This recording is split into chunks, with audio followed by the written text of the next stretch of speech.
열린교회 성도 여러분 안녕하세요. 11월 21일 매일 성경 묵상 함께 하겠습니다. 오늘 함께 묵상할 말씀은 느헤미야서 2장 1절에서 20절까지의 말씀입니다. 함께 읽겠습니다. 아닥사스다 왕 제20년 니산월에 왕 앞에 포도주가 있기로 내가 그 포도주를 왕에게 드렸는데 이전에는 내가 왕 앞에서 수심이 없었더니 왕이 내게 이르시되 내가 병이 없거늘 어찌하여 얼굴에 수심이 있느냐 이는 필연 내 마음에 근심이 있음이로다 하더라. 그때에 내가 크게 두려워하여 왕께 대답하되 왕은 만수세를 하옵소서. 내 조상들의 묘실이 있는 성읍이 이제까지 황폐하고 성문이 불탔사오니 내가 어찌 얼굴에 수심이 없사오리이까 하니 왕이 내게 이르시되 그러면 내가 무엇을 원하느냐 하시기로 내가 곧 하늘의 하나님께 묵도하고 왕에게 아뢰되 왕이 만일 좋게 여기시고 종이 왕의 목전에서 은혜를 얻었사오면 나를 유다 땅 나의 조상들의 묘실이 있는 성읍에 보내어 그 성을 건축하게 하옵소서 하였는데 그때의 왕후도 왕 곁에 앉아 있었더라. 왕이 내게 이르시되 내가 몇 날을 다녀올 길이며 어느 때에 돌아오겠느냐 하고 왕이 나를 보내기를 좋게 여기시기로 내가 기한을 정하고 내가 또 왕에게 아뢰되 왕이 만일 좋게 여기시거든 강 서쪽 총독들에게 내리시는 조서를 내게 주사 그들이 나를 용납하여 유다에 들어가기까지 통과하게 하시고 또 왕의 삼림 감독 아삽에게 조서를 내리사 그가 성전에 속한 영문의 문과 성곽과 내가 들어갈 집을 위하여 들보로 쓸 제목을 내게 주게 하옵소서 하며 내 하나님의 선한 손이 나를 도우심으로 왕이 허락하고 군대 장관과 마병을 보내어 나와 함께 하게 하시기로 내가 강 서쪽에 있는 총독들에게 이르러 왕의 조서를 전하였더니 호론 사람 산발랏과 종이었던 암몬 사람 도비아가 이스라엘 자손을 흥왕하게 하려는 사람이 왔다 함을 듣고 심히 근심하더라. 내가 예루살렘에 이르러 머문 지 사흘 만에 내 하나님께서 예루살렘을 위해 무엇을 할 것인지 내 마음에 주신 것을 내가 아무에게도 말하지 아니하고 밤에 일어나 몇몇 사람과 함께 나갈새 내가 탄 짐승 외에는 다른 짐승이 없더라. 그 밤에 골짜기 문으로 나가서 용정으로 본문에 이르는 동안에 보니 예루살렘 성벽이 다 무너졌고 성문은 불탔더라. 앞으로 나아가 샘문과 왕의 못에 이르러서는 탄 짐승이 지나갈 곳이 없는지라.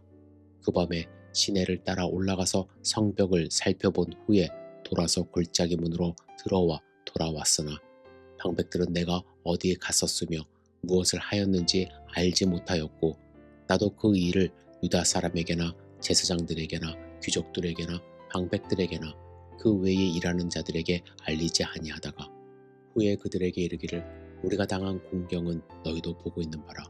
예루살렘이 황폐하고 성문이 불탔으니 자 예루살렘 성을 건축하여 다시 수치를 당하지 말자 하고 또 그들에게 하나님의 선한 손이 나를 도우신 일과 왕이 내게 이른 말씀을 전하였더니 그들의 말이 일어나 건축하자 하고 모두 힘을 내어 이 선한 일을 하려 하며 호론 사람 산발랏과 종이었던 암몬 사람 도비아와 아라비아 사람 게셈이 이 말을 듣고 우리를 업신여기고 우리를 비웃어 이르되 너희가 하는 일이 무엇이냐 너희가 왕을 배반하고자 하느냐 하기로 내가 그들에게 대답하여 이르되 하늘의 하나님이 우리를 형통하게 하시리니 그의 종들인 우리가 일어나 건축하려니와 오직 너희에게는 예루살렘에서 아무 기업도 없고 권리도 없고 기억되는 바도 없다 하였느니라. 아멘.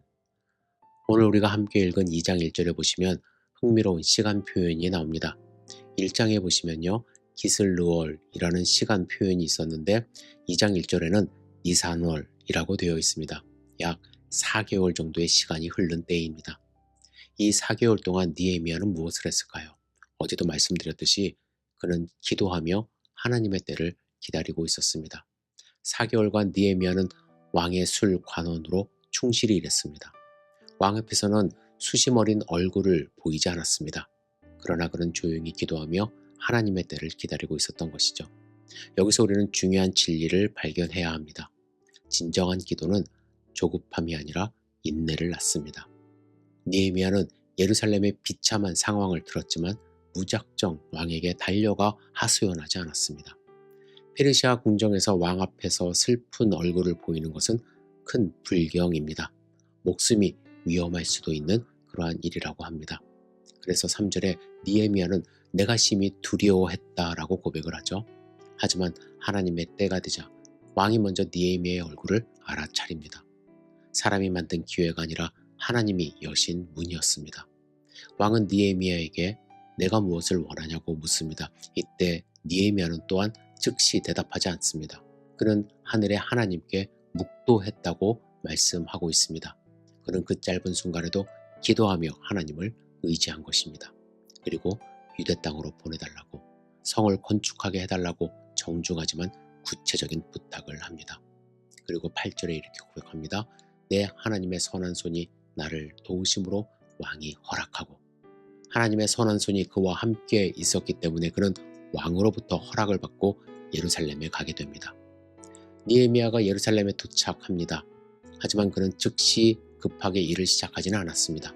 먼저 10절에 보시면 반대자들이 있었어요. 그들을 주목합니다. 그리고 3일을 기다리며 밤에 비밀리에 시차를 나갑니다. 모든 준비를 끝낸 느헤미야는 백성들 앞에 섭니다. 11절 다시 읽겠습니다. 후에 그들에게 이르기를 우리가 당한 공경은 너희도 보고 있는 바라. 예루살렘이 황폐하고 성문이 불탔으니 자 예루살렘 성을 건축하여 다시 수치를 당하지 말자 하고, 그는 먼저 그들이 당한 곤경을 보았다고 말하며 공감대를 형성합니다. 그리고 예루살렘이 황폐하고 성문이 불탔다는 문제점을 숨기지 않고 정직하게 직면하며 말을 합니다. 하지만 그는 여기서 머물지 않고 예루살렘 성을 건축하자는 비전을 제시합니다. 느헤미야는 백성들의 마음을 얻었습니다. 하지만 19, 20절에 보시면 심각한 반대에도 직면하게 됩니다. 반대자들은요, 비웃습니다. 그래서 심리적으로 공격하죠. 그리고 정치적으로 왕을 배반했냐며 모함을 하기 시작합니다. 그러나 이에 맞서 느헤미야는 명확하고 담대하게 선언합니다. 20절입니다. 그가 그들에게 대답하여 이르되 하늘의 하나님이 우리를 형통하게 하시리니 그의 종들인 우리가 일어나 건축하려니와 오직 너희에게는 예루살렘에서 아무 기업도 없고 권리도 없고 기억되는 바도 없다 하였느니라. 성도 여러분, 하나님의 일을 시작할 때 반대가 없으면 사실은 오히려 더 이상한 것입니다. 사탄은 하나님의 나라가 세워지는 것을 결코 가만히 두고 보질 않기 때문에 그렇습니다. 하지만 중요한 것은 누구를 바라보느냐 하는 것입니다. 느헤미야는 산발랏이나 도비아를 두려워하지 않았습니다. 그는 하늘의 하나님을 바라보았습니다. 여러분 중에 하나님께 기도했는데 즉시로 응답이 없다고 생각하는 분들 계십니까? 느헤미야처럼 4개월 이상 기다려 보십시오. 하나님의 때는 반드시 옵니다. 혹시 큰 비전을 받았는데 어디서부터 어떻게 시작해야 할지 모르는 분 계십니까? 느헤미야처럼 구체적으로 계획하고 준비하십시오. 기도와 계획은 대립하지 않습니다. 기도하며 우리는 계획해야 합니다. 혹시 하나님의 일을 하는데 비웃음과 반대를 받고 있습니까? 느헤미야의 고백을 기억하십시오. 하늘의 하나님이 우리를 형통케 하시리니. 여러분, 우리 모두 느헤미야와 같은 사람이 되어야 할 것입니다. 하나님의 때를 기다리며 준비하고 때가 되면 담대히 일어나 하나님의 일을 이루는 신실한 주님의 백성 되시기를 주님의 이름으로 축복합니다. 기도하겠습니다. 전능하신 주님, 주님의 일을 하며 하루하루 살아가는 주님의 백성들을 축복하여 주시옵소서.